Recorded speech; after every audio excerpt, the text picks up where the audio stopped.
Tool check video. Central pneumatic airbrush kit. Mini airbrush compressor with airbrush and hose. So I bought this a few months ago for a few projects I was doing, and I have no experience with airbrushing whatsoever.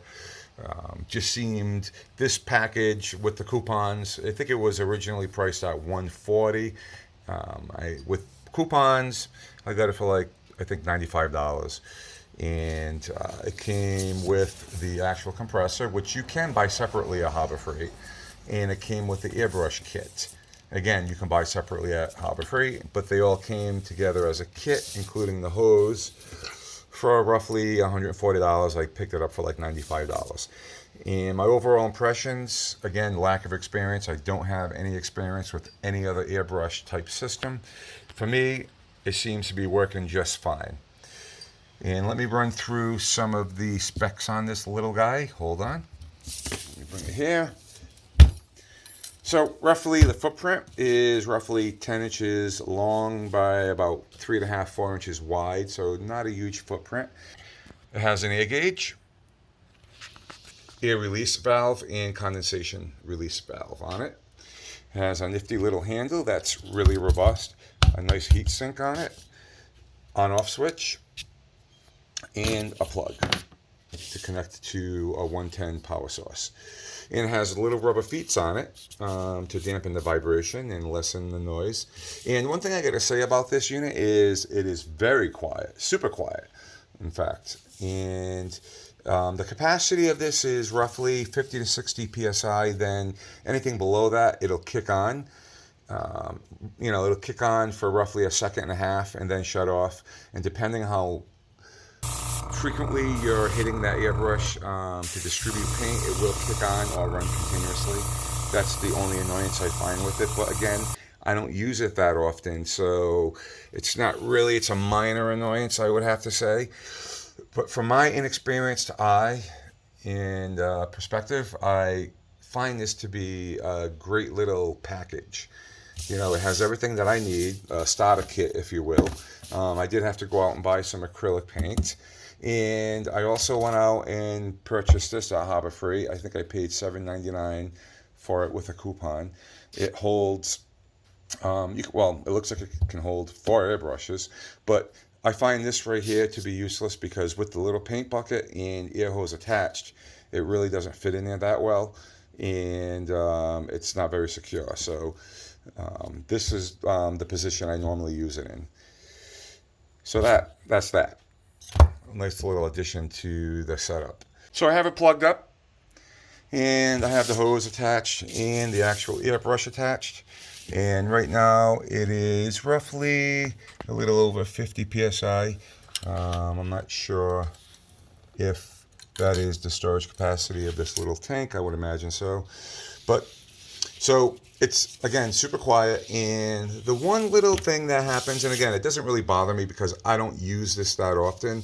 It doesn't take much for it to kick back on to refill the tank.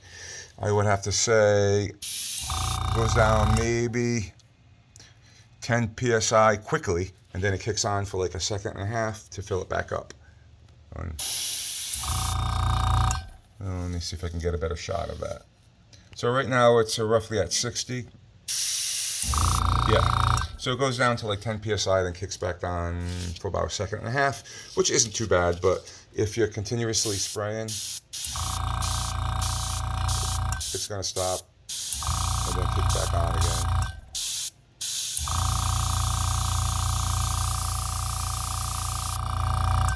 And then it quickly shuts off. So to me, it's not that much of an annoyance because I don't use it that often. But I would imagine someone who uses this full time quite a bit, that would be a little bit of an annoyance. And it's not that loud, but it's loud enough to kind of distract you a little bit. So this is the airbrush kit that came with the whole unit, all in one box. Let me get this open. So you have your airbrush. And again, having very little experience in this, it seems like a good quality airbrush. To buy this separately, I think this whole kit goes for roughly $19.99 or $29.99 at Harbor Freight. It's I want to say two-stage airbrush. I could have the terminology wrong. Basically, you control the airflow by pressing down and the paint distribution by bringing it back. So you have two actions, and it's really a learning curve and I guess a feel that you have to acquire to get the right amount of airflow and the right amount of paint distribution for your desired effect, I guess, if you will. So it kind of came with this little air bucket, this little paint bucket that I mostly use because I don't use that much paint, and a little bit of paint goes a long way in airbrushing. So I don't use that often. And it comes with this little airbrush holder, which I find to be useless unless I'm using it wrong. But one of the things with this type style airbrush is, you have your hose here and your little paint bucket there. So it's a little bit cumbersome to use, and I find that the hose gets in the way all the time. And when you go at a steep angle, a little bit of an aggressive angle to paint, some of the paint will, if you're not careful, spill out, and that sucks. So that's a little bit of you do that once and you don't do it again type of situation. So let me actually hold on. Let me get the air hose on for you. All right, little paint bucket, air hose. So as you can see, it's a little cramped, and I find that the angle in this paint bucket's a little weird too, because I'm not sure how to actually position it. It seems like this is the best way, because if you have it forward, it just kind of gets in the way a little bit. And again, it's a little bit of an experience on my end. So if I'm trying to paint something and I have the piece flat on my bench, I find that if you're not careful, you can spill some paint. So, a little bit of an angle is what I tend to use it at. Maybe a little less than 45-degree angle. Anything steeper, you're going to, in jeopardy of spilling paint. So that's probably where this guy comes in. But again, it's just, for me to put a little bit of paint in there, and then to have to clean it, it's easier to clean this than that, in my experience, anyway. So I can't say much about that. I mean, I'm positive there are tons of better quality airbrushes out there for some of the guys that, are more experienced and use it a lot more often than I do. I maybe tend to use this once every couple of months on one project, and it just seems to be working fine. I can't really speak on behalf of, the durability and reliability of the air compressor.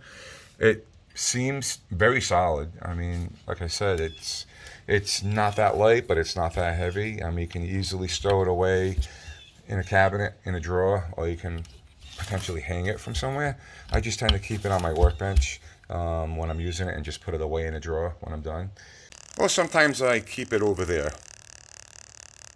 So if you like this video, hit the like button, subscribe. I plan to do a lot more tool checks in the future, and to be honest, it's just another excuse for me to buy more tools.